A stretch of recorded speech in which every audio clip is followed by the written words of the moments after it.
নমস্কার, আমি সুবীর।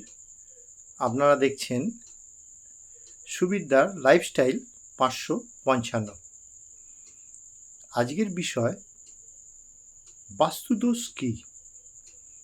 দেখুন, আমরা যখন বাড়ি বানাই তখন তো বাড়ির বাস্তু পুজো করেই বাড়ি তৈরি করি। যে ফ্ল্যাট বানাচ্ছে, ফ্ল্যাটগুলো আমরা কিনছি, সেই ফ্ল্যাটগুলোও তো বাস্তু পুজো করে তারপর বানায়। শপিং মল বা যদি কোনো কমার্শিয়াল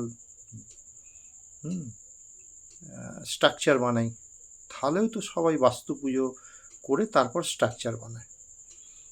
এখন কথা হচ্ছে, তাহলে বাস্তুদোষ আসছে কোথা থেকে? বাস্তুদোষটা কী? দেখুন, বাস্তুদোষ জিনিসটা হচ্ছে এমন,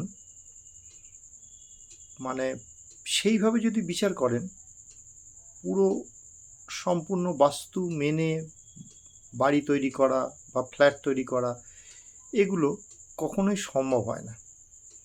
কারণ আজকালকার দিনে জায়গার ভীষণ অভাব।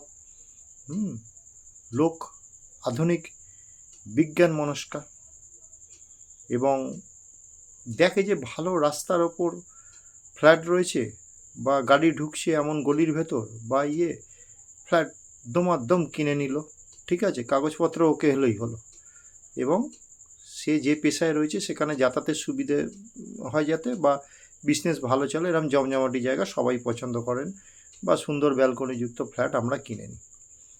এবার সমস্যাটা কখন হয়?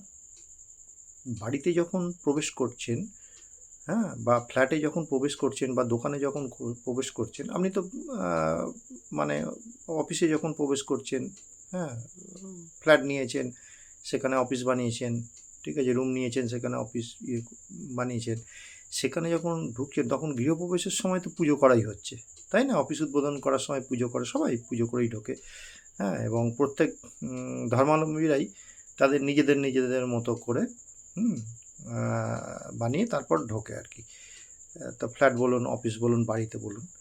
এবার হচ্ছে কি, আমি বাড়ির কথা বলছি, যে যখন আপনি বাড়িতে ঢুকছেন, প্রথম সপ্তাহটা খুব ভালো কাটলো।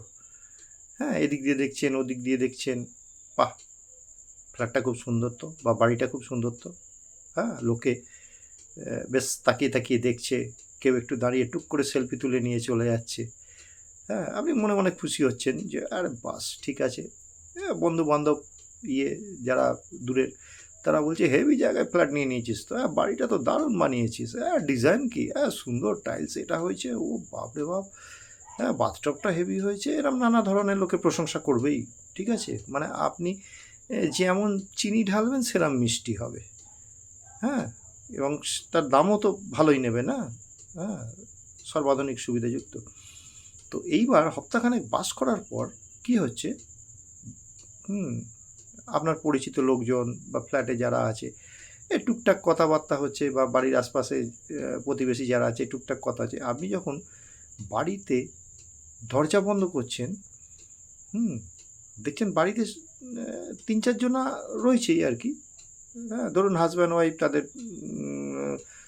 দুটো ছেলে বা দুটো মেয়ে, বা একটা ছেলে একটা মেয়ে, তার শ্বশুর শাশুড়ি বা নিজের বাবা মা, 1 সপ্তাহের জন্য হয়তো এসছে, কি 15 দিনের জন্য থাকবে।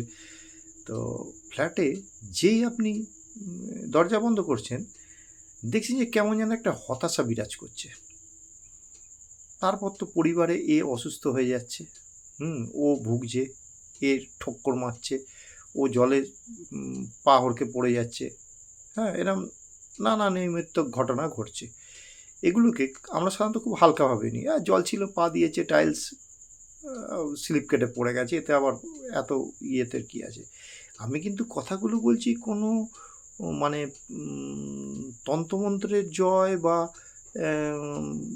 এই ধরনের কোনো ভৌতিক প্রভাব, বা একটা রোমাঞ্চকর কাহিনী বলছি না। এগুলো সাধারণত হয়ে থাকে, দেখবেন আপনি ঘুমোচ্ছেন, হঠাৎ দেখলেন যে ঘন্টাখানেক ভালো করে ঘুমোলেন, হঠাৎ দেখলেন শরীরে একটা অস্বস্তি হচ্ছে, এ ডান পাশ করছেন, বাঁ পাশ করছেন, ঘুমটা ঠিক হচ্ছে না, বা ঘুমোলেন, আচমকা ছাদ করে ঘুমটা ভেঙে গেল, মনে হচ্ছে যেন কে রয়েছে ঘরে, বা আপনি বসে আছেন, হট করে মনে হলো কে একটা বেরিয়ে চলে গেল, এরকম একটা, মানে এগুলো দেখে, এগুলোর আবার কারণ আছে, ঠিক আছে, এগুলোও কারণ আছে, হ্যাঁ, মানে ভূতপ্রেতকেও আমি ভয় দেখানোর জন্য বলছি না আর কি, মানে এগুলো আমাদের চোখের ভুলও হতে পারে, বা ইয়ে থাকে।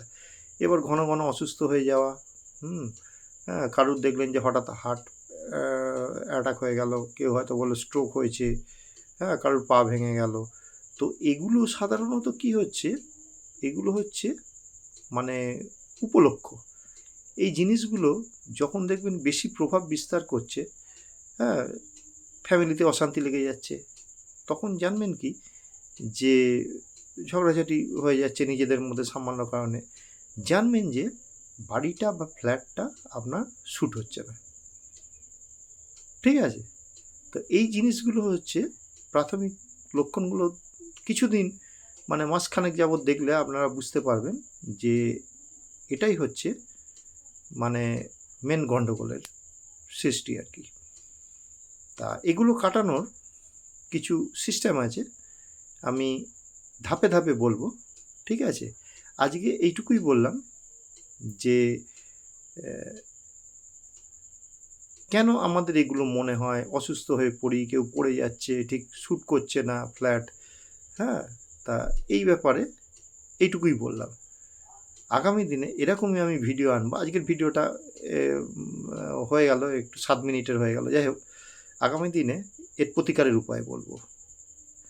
আপনারা ভালো থাকবেন, আপনারা সাবস্ক্রাইব করবেন, আপনারা ভালো থাকবেন, সুস্থ থাকবেন। আজকের মতো ভিডিওটা এখানে শেষ করছি। নমস্কার।